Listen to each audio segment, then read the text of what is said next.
So today I'm going to be using the Gibbs reflective cycle to reflect on myself using exploratory questions with an assessment I did with a patient called Caris, who was a 20-year-old student nurse who had broken her foot in the gym by dropping a weight on it.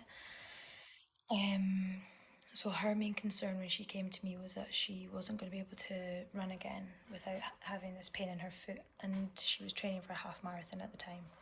So yeah, I met with her. First of all, I was quite happy and confident to use exploratory questions, as I practiced this in class a few times with my peers, and I'd actually practiced at home with my mum a few times as well.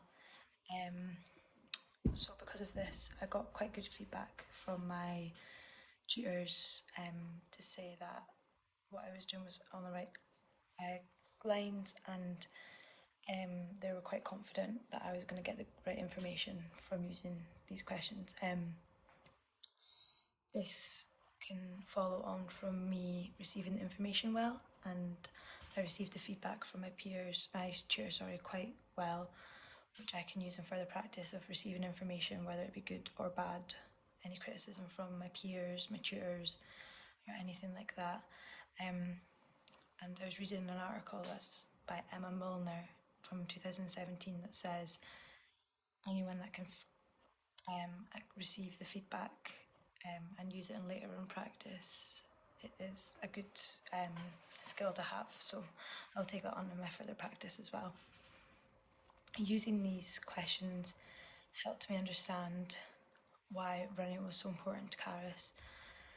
So she said that it was like her motivator and things like that, made her feel better health wise. So this made me understand why it was so important to her and why it's so important for her to get back to this. And there was an article by Yoshanda from 2021 stating that if you can find the motivator for the patient and make them realise how important it is to them, then it's going to help their rehabilitation. So during my assessment with Caris, this was made clear, like she made it clear what she knew she had to do and why it was so important to her. During these questions, I did get mixed up once or twice, repeated myself with the same questions, and then I think that confused Caris a little bit as well, because I think she was trying to think of a different answer to the same question I'd already asked, but I was getting myself confused. And this can lead to obviously misinformation because she's telling me two different things. So yeah, which can obviously be seen as biased and things like that. So Sarah Chaplin wrote an article in 2017 about how misinformation to patients can have a knock-on effect to your assessment.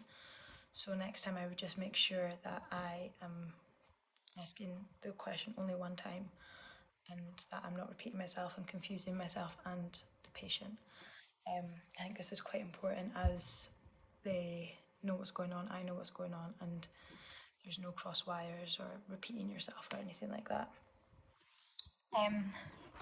So once we had motivated Caris and got her back on track about what was going to motivate her to get back to running and things like that, she realised it was her exercises that she needed to be doing and taking her pain relief and things like that.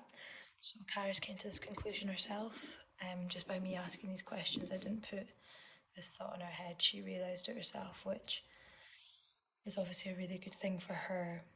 And this is backed up by an article that a man called Dawson wrote in 2013. It's on the Taylor Francis's group, and it's about how if a patient realises something for themselves, it will stick in their head better than an educator or a healthcare professional saying it to them, which I think is really good for Caris's own mind, because she's also a healthcare worker, so she knows herself if she realises it, it will motivate her.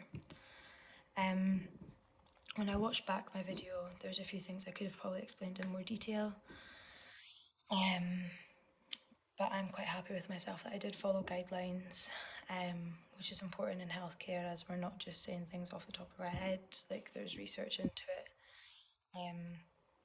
There was an article written in 2017 by a man called Brennan, and he states that in healthcare it is very important to be using guidelines as we're recommending things to change people's lives usually, so it should be always written down from research.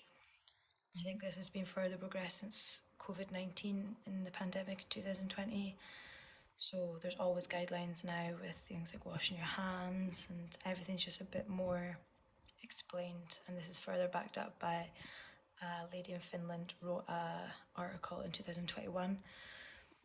Her name's Oskana, and her article was really interesting, saying how since COVID our lives have all changed for the better as we all adhere to guidelines more often, which is a really positive thing for all of us to have.